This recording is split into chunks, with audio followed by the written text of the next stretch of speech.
Hi, I'm Matt Shepard. And I'm Chad Shepard. And today on Shep, Shower, and Shave, we try to figure out why we can't give athletes credit just because we don't like them.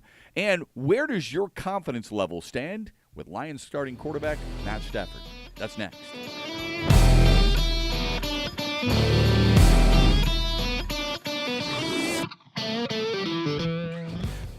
Why is it we can't seem to give athletes or teams we don't like credit when they're really good? I never liked Michael Jordan and the Bulls because of what he said about the Detroit Pistons back in the Pistons run. And eventually, I had to give credit where credit is due. He's perhaps the greatest basketball player of all time. I've never liked the Bears or the Packers because they've been the Lions' primary arch rival. I've never liked the Blackhawks because of what they've done to the Red Wings, and it's the Red Wings' arch rival. And yet I can give credit to Jonathan Toews. I think he's a phenomenal player. I think Patrick Kane is a hell of a hockey player. What is it about guys like Sidney Crosby and LeBron James, both who've had success at our team's expense, that we can't seem to get past their greatness or giving them credit for their greatness because of what they've done to our teams and our dreams and all that other stuff? I think as humans, we're naturally storytellers, and we like to fit ourselves into a narrative, fit our team into a narrative, and fit the people that our teams are playing against into a narrative.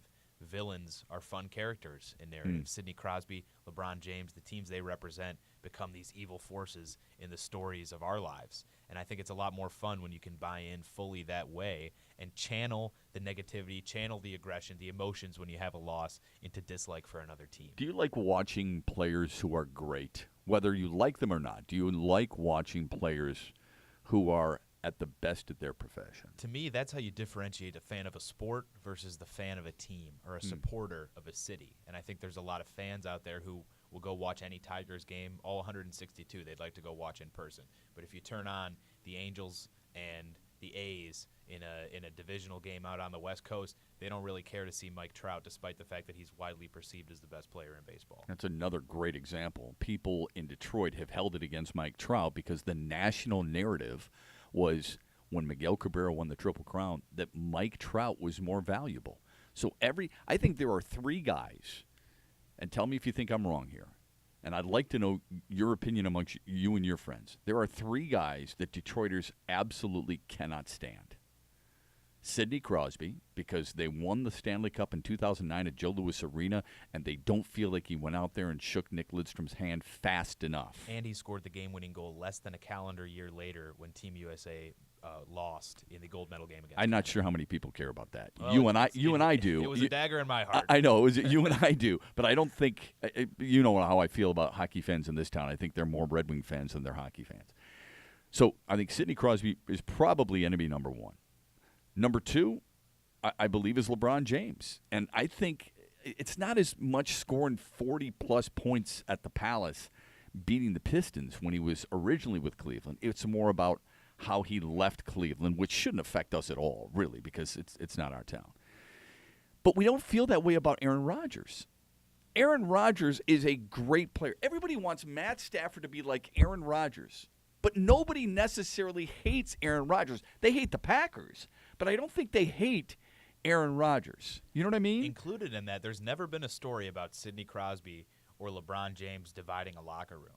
Aaron Rodgers has got negative press in the past about saying things that were divisive in the locker room, having an aura, an attitude about him that are slightly divisive in the locker room. If anything, we have more reasons built up to dislike Aaron Rodgers than either of those two other guys. No question. Yet people love doing the discount double-check State Farm belt when they're at the cash register. Exactly right. And the other thing, the other player, obviously, is Mike Trout. So you have Crosby, LeBron James, and Mike Trout. And Mike Trout might be more prominent, Chad, if Mike Trout played the Tigers more frequently, like LeBron James plays the Pistons, and Sidney Crosby now plays the Red Wings because both are in the Eastern Conference. And to me, the Mike Trout thing comes more about the MVP discussion a couple of years back when it was between him and Miguel Cabrera. Yeah, that's what I'm saying. In 13, 14, and those heated debates, I think, are what generated that dislike. Yeah, which for him. hey, listen, and for sports talk radio, it's fantastic. But it that's really bizarre a little bit. That's a superficial award. That's not even on the field competition. Mike Trout and Miguel Cabrera never had a collision at home plate where you really see the dislike for him manifested. Those two guys head to head aren't competing directly in anything. Yeah, I could see why people may hate Pete Rose, people who are fans of Ray Fosse, because Pete Rose ran him over in an All-Star game, for crying out loud. This has nothing to do with it. You're right. I mean, both are very respectful and admirable toward one another and their skill set. But there's something about this that we just can't seem to get past. There's something, and it's not like it's a rivalry. If it were Michigan State, I completely understand. I get why Wolverine fans may not like Kirk Cousins. I understand why State fans may hate Charles Woodson. What I can't figure out is why a guy who's great at what he does, we can't even acknowledge his greatness. Our emotion gets in the way of our brain. Our heart gets in the way of our brain. It really does. If you look at other towns, let's go to St. Louis, for example. Can you imagine how the Blues fans back in the 90s hated the Detroit Red Wings, hated Steve Yzerman? And yet we here in Detroit would have said what? How can you hate Steve Yzerman? He's a great captain. He's a clutch scorer. You should appreciate Steve Yzerman.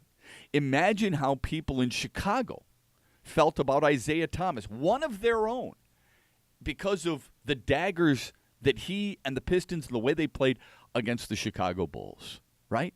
How come we didn't feel this way about Wayne Gretzky? Or maybe we did, and it just wasn't as vocal, when the Oilers were spoiling the Red Wings' run en route to 4 Stanley Cups, 5 Stanley Cups with Gretzky and the Oilers.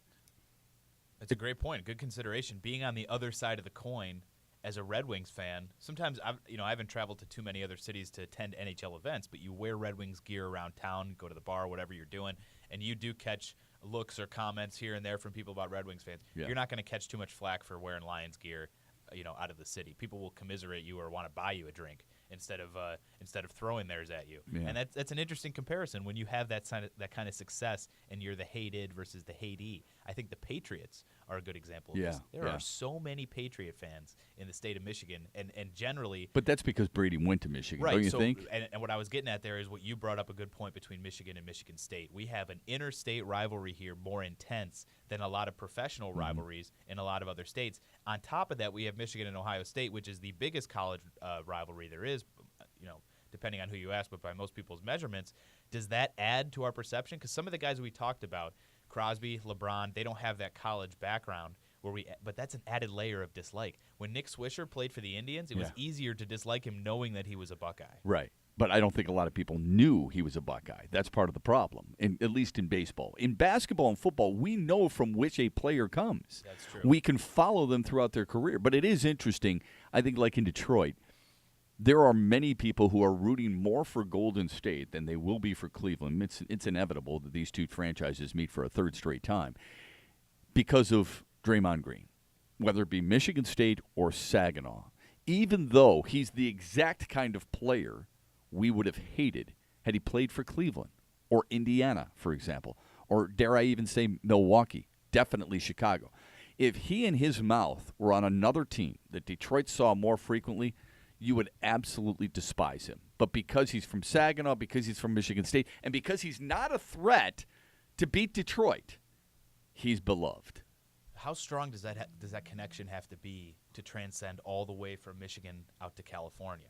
If Ray McCallum, former University of Detroit point guard, was a backup bench type player on the Cavs, would that be enough for some Metro Detroiters to switch their allegiance over to Cleveland? No way. So it has to be somebody that's earned their favor already, the way Draymond Green did. National champion, all Big Ten Player of the Year, and more of an integral player with Golden State than anything else. Good point. He's as big a part of their identity, I would argue, as those Splash Brothers. See, here's what would happen. I'm not sure about that, and especially with Kevin Durant. But here's what happens. Michigan State fans will look at Draymond Green and say he's an integral part, and I happen to agree with him. I mean, he's second team All Big Ten. You don't become second or All NBA. You don't become second team All NBA and not have some type of influence on the floor or in that locker room. Michigan fans will say, yeah, but if he were in a different scenario with a different team, if he's on Portland, if he's on Milwaukee, right? If he's on the Brooklyn Nets, he ain't putting up those types of numbers. Oh, that's a good consideration. What are you willing to overlook? Which kinds of guys are you willing to forgive might not be the right word, but you kind of block it out in your head that they did used to play for a team that you didn't like. Well, what do you Justin Abdelkader is an example. He's fully embraced as a Red Wings assistant captain despite being a Spartan, so half the state or maybe whatever the proportion is. And Luke is, Glendening, even though he's not an differently assistant about it. captain. Right. Exactly. Yeah. So both shed their former labels as Spartans, as Wolverines, and are now Red Wings through and through. Why do you like, you really respect and admire what Sidney Crosby can do because you love the game of hockey. What is it about Detroit and Sidney Crosby that people you think hate most? I think the label of crybaby, putting that on him, fair or unfair, I think it's unfair, but putting that label on him. Cindy Crosby? Yeah. Well, the crybaby Crosby stuff and things like that, when you're one of the most targeted, one of the most important players in the game, not just in the actual team versus team matchup that you're playing in, but in the sport that you compete in, it's constant dialogue with the refs. You are the benchmark for everybody else in terms of how the game is going to be officiated. So LeBron does the same exact thing. Tom Brady and Peyton Manning did the same exact thing. You're the most important visible player with the officiating, and that's why I think Sidney Crosby's gained that label a lot is because he's seen talking to the refs, and he might not always be complaining the way we think he is. Well, and let's face it, in hockey, more than any other sport, I believe, referees go to the captains. Referees don't go to captains in football. You know what they do? They tell the sideline tells the captain then tells the referee. Referees don't talk to basketball captains. They're talking to everybody, okay? They're constantly in dialogue, and because the coaches are right there on the floor, same thing has happened.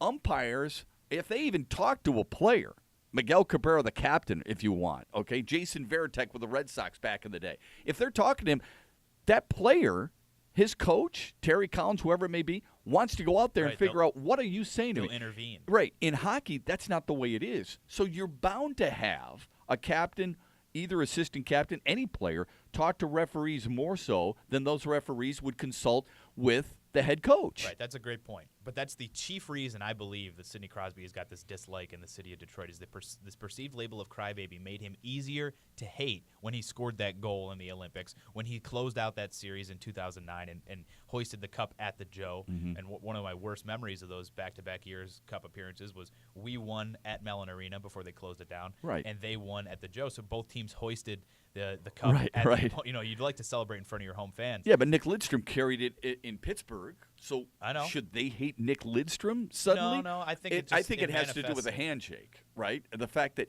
and I was there. I was on the ice. I interviewed him. I interviewed Mario Lemieux. People felt like he should have, instead of celebrating, quickly gone to center ice and taken the hand of Nick Lidstrom and the entire Red Wings. He tried to get there. They were too busy celebrating. It was his first. I don't understand the angst that people have in that regard. In terms of him being a crybaby, I would tell people this. Bill Laimbeer,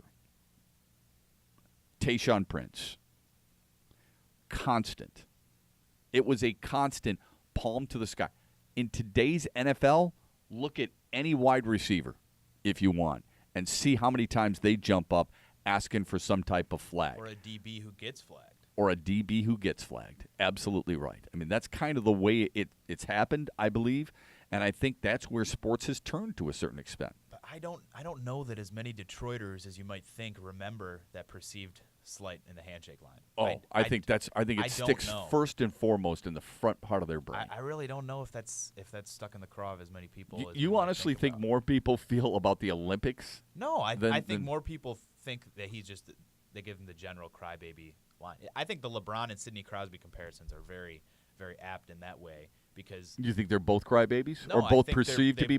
They both have perceptions that have completely overshadowed, I think, the reality of who they are. And it's only in the rare moments of true high-level competition that people can kind of get more of a glimpse as to who they truly are. And it seems like an unfair narrative. You know what's great? What's really too bad is we spend so much time, and I'm generalizing here, we spend so much time focusing on those two guys being whiners, babies, and disliking them.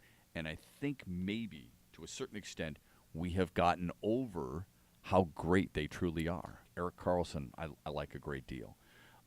Sidney Crosby, I like a great deal, obviously. And they immediately could not stand Sidney Crosby. I mean, they just hate him. And I just asked him, I'm just trying to learn here a little bit, why? He's such a baby, like you brought up. And then the second point was the fact that he didn't shake Lidstrom's hand. And so immediately when they bring up the baby aspect, I use different example, Detroiters or Michiganders. If you want to use Draymond Green, who's still alive right now and a hell of a player, go ahead. But there was a whining belief about his antics. Okay. But we can overlook those because he's quote unquote ours. And I bring up Lambeer and I bring up some of these others who were viewed as the same outside of Detroit. In Detroit, we see them as competitors, right? Outside Detroit, we see them as people view them as babies. Well, people had very short memories regarding that. It was all about Sidney Crosby, and I said, here's one thing you cannot deny. He's one of the greatest players of all time. And somebody looked at me and says, well, wait till you see Connor McDavid. I said, I've seen Connor McDavid. I think Connor McDavid's a hell of a player. I think hockey's in a really good place right now with him and Austin Matthews and some of the other really good players, right? But don't start telling me that Connor McDavid is Sidney Crosby. Not even close yet. What Sidney Crosby was able to do at such a young age. And think about how good he's been for how long he's been, even though he's lost a ton of games due to injury and concussions. And how he's been able to play through that concussion during this year's playoffs.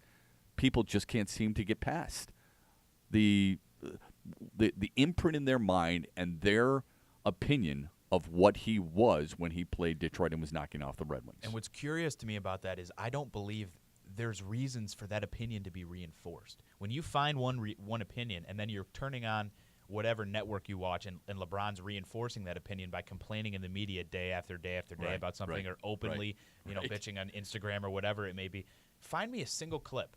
Find me a single clip of Sidney Crosby behaving that way in the media. He represents the organization, the franchise, and the sport the way you want it to be represented. Right. First class all the way. And people like to find justifications. It's called confirmation bias, if I'm applying the term correctly, to enhance or enforce something that they already believe. They already got deeply rooted in there. Yeah. Even sometimes when evidence is staring them exactly in the face to the contrary. Well, not to mention the fact that LeBron James just won the NBA Citizenship Award, for crying out loud. He sends kids to college. Right. Pays for it. It's unbelievable. Sidney Crosby does the exact same thing, okay? He gives back more to the community than people ever realize, ever, okay? Whether it be an annual trip to Children's Hospital, whether it be clutching, a pair of Toys R Us bags filled with various toys that he gives to kids. He gives back as much as he possibly can. Little penguins learn to play, all that stuff. Sidney Crosby does all that. Charity events over and over and over again. And he doesn't just do it in Pittsburgh. He does it in Cole Harbor, Nova Scotia as well. This is a guy who makes sure when the Make-A-Wish Foundation calls, he takes after it. When there's a soldier who had developed a special friendship with Sidney Crosby and happened to have a problem in Afghanistan, Crosby is there to help out. I mean, there are so many stories of him getting involved that, you talk to anybody who's covered him in Pittsburgh, and they'll tell you he's the kind of guy you want representing your organization, your city, and its fan base. Right. We've talked before about Matt Stafford making anonymous donations or making a large donation and asking, not just saying, I don't want you to tell anybody about this, but specifically asking you to not take action. Yes. And to actually take a process to keep him anonymous. And those are the kind of people you want representing your city and your organization. Sidney Crosby's doing it for another city, and for that reason, we can't appreciate it at all. And LeBron, a lot of times, the same way. Well, but more importantly, it's not just that he's doing it for another city. It's the fact that it's he who's doing it. That's the biggest problem. But that's what I mean. If Sidney Crosby was a native from right across the border in Ontario instead of up in Nova Scotia, and we would embrace it a lot some more. of his charitable efforts extended to the Wayne County or the city of Detroit, we'd be putting him on billboards and the sides of buildings. Absolutely. Now, you brought up Matt Stafford. It's a really good point regarding Matt Stafford, and he's done it numerous times. I would just tell you, tell anybody who's listening and hasn't heard this story, Matt Stafford numerous times, whether it be a fireman in West Bloomfield, a little kid's travel hockey team, something that could not be afforded out of the goodness of his heart, does it. And I know, look, I hate to give credit to a lot of people regarding that because it's something you probably should do anyway if you're making that kind of money. But the bottom line is he does it and he doesn't ask for accolades. Matt Stafford, I have the utmost confidence in. I don't think he is, an elite quarterback, that of Tom Brady or Aaron Rodgers, but I do believe that he's a guy who you win with. I think he's a hell of a football player. I think he's become a much better leader. Recently, ESPN came out with a quarterback confidence index, ranking, after the draft, the 32 depth charts of that quarterback position. And obviously, number one was Tom Brady. I mean, here's a guy who wins a Super Bowl at the age of 39, has 5 rings. There's no slowing him down. You don't even mention Jimmy Garoppolo except in trade rumors these days. Number 2 is Aaron Rodgers, and I get that too. Aaron Rodgers, I think, is as complete a quarterback as you're going to find. Number 3 was Matt Ryan of Atlanta. But what was interesting, Chad, is the only other team that had the utmost confidence, so they broke this down into various categories. Completely confident, confident for now, confident is a two-way street, confidence ascending and confidence declining, all right? And then let's see some more. The rest of those are pretty much saying you shouldn't be too thrilled about your quarterback situation. Right. But those are the ones that are promising and moving up. Yeah, some they have no idea, and some they have let's see more. So, for example, Dak Prescott is under let's see more. Marcus Mariota, Jameis Winston, Tyrod Taylor, let's see more. Carson Wentz, let's see more. Watch your back is a guy like Ryan Tannehill. Who knows what's going to happen with him? Trevor Siemian, Blake Bortles.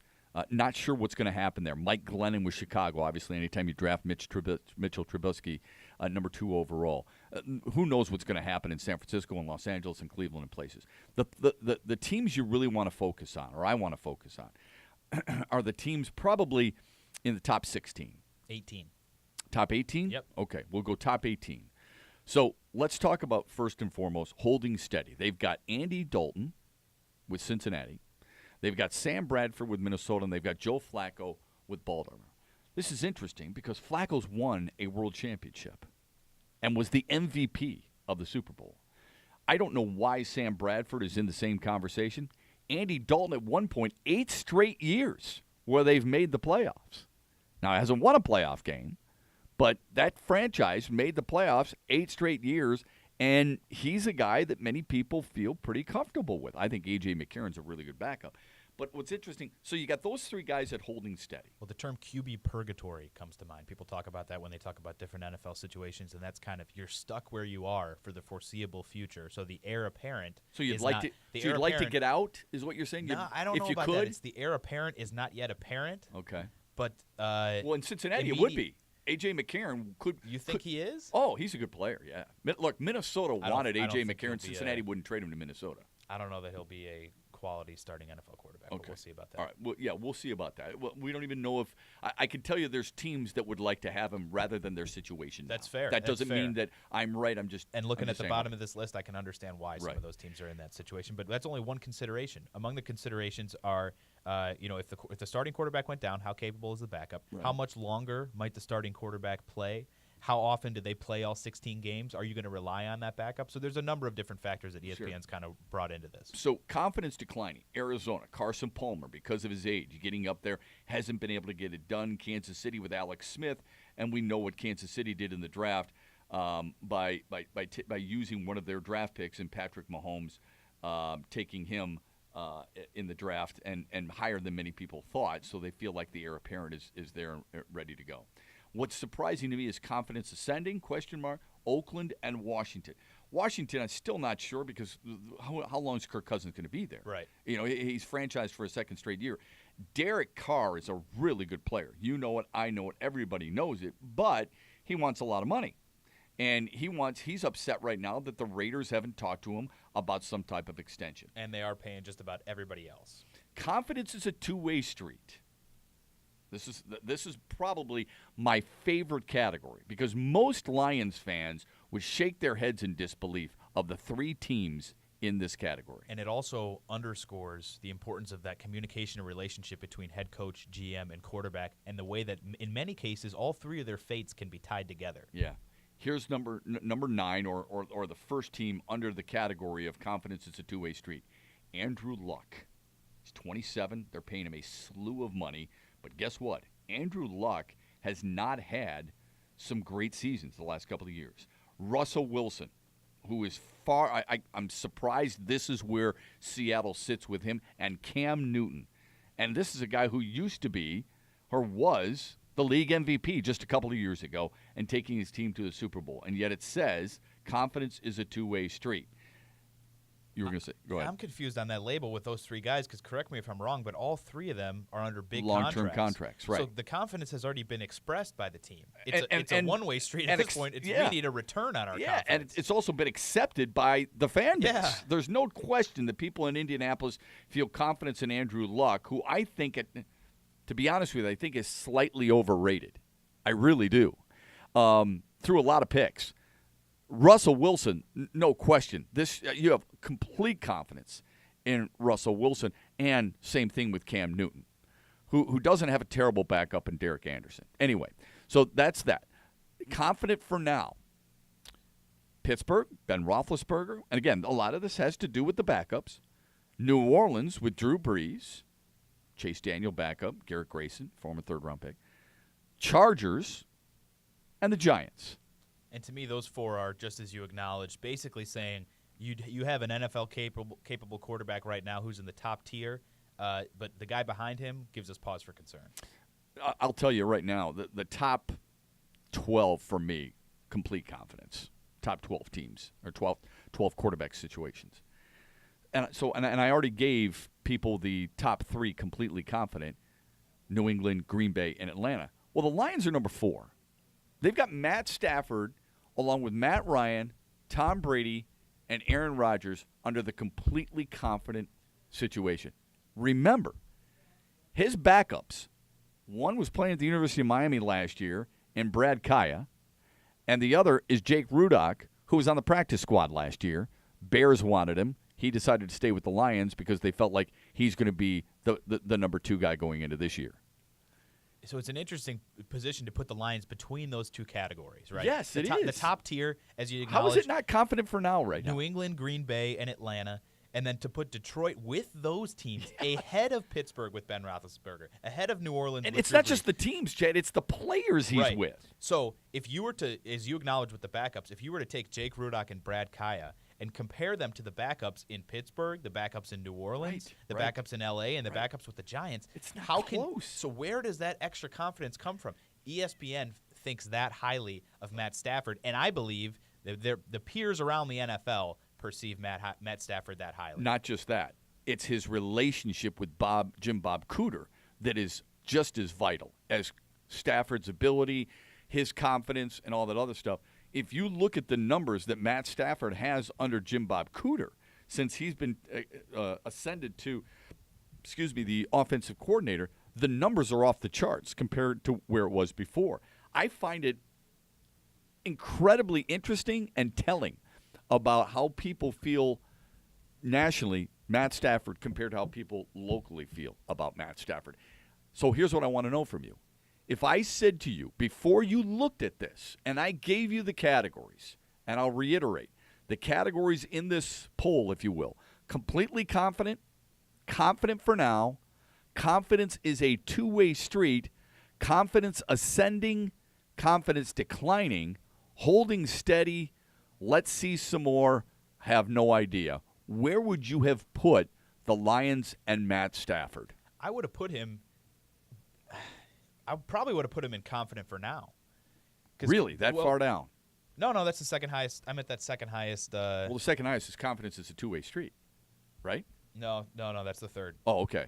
Yep. Confident for now Okay, is with I got Pittsburgh, you. New Orleans. I got you. And All right. and by that, I would have been acknowledging that the backup situation is unproven. It doesn't mean it can't work. It doesn't mean the guys that are there can't be NFL backups or better. It means it's unproven, and that's something we're not sure of. But the most interesting part of this entry to me was the 8-word first sentence that they began this Lions entry with. A lot of these entries are begin with qualifiers, like this other team, if this other team is clicking in this way, when Ben Roethlisberger does this. The Lions is an 8-word sentence. Matt Stafford hasn't missed a game since 2010. Right.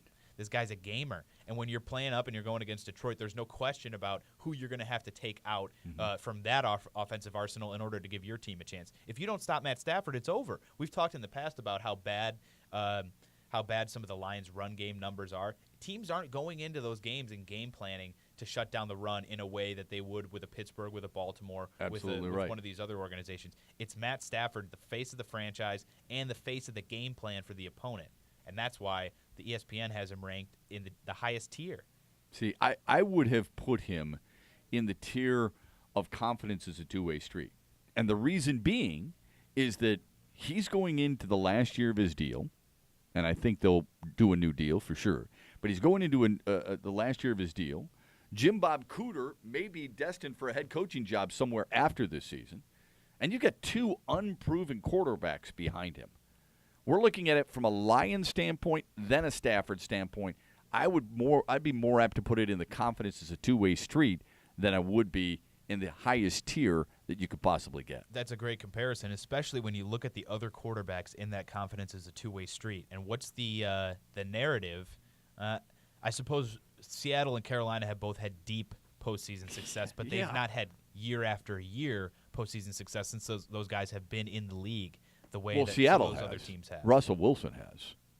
Russell Wilson on a regular basis is there. I suppose you can talk about injuries last year, and I know recency bias, but last year they didn't quite look the same. I know where they ended up, but I think, and that's part of ESPN's entry here about Russell Wilson, is that they say he's never missed a game in his 5-year career, but it looks like he might have benefited from missing one or two last season. Well, here's I don't know why that bumps him down 6 spots lower than shouldn't. Detroit when he's been had more playoff success. Yeah, I think it's ridiculous. He doesn't throw a ton of touchdowns. That's fine. He keeps you honest in so many different ways. And he greatly benefits from a running game and a hell of a defense. It wasn't the running game as much last year as it was the defense. But he does get some help there. That doesn't take away how good Russell Wilson truly is. And at least in the this is not a ranking of quarterbacks. Let's remind people. This isn't ranking quarterbacks. This is ranking the team's confidence in their quarterback situation. So how do Lions fans feel who have said for years that they'd rather have a Russell Wilson, that they'd rather have a Cam Newton, now that ESPN's out here? I'll tell you how they feel. They think this is absolutely whacked. That's how they feel. That may be the case, but I think it's important that we take a little bit of stock of what the rest of the league thinks and what some professional talent evaluators think. And you talk to people in just about every city you go to about this situation, and they tell you left and right, I don't understand what Detroiters want if they're not happy with Matt Stafford. They would love to have him. For the most part, more teams than not would rather have him under center than they have the guy that they're currently taking snaps, or even if they do like their quarterback, they still like the guy who dresses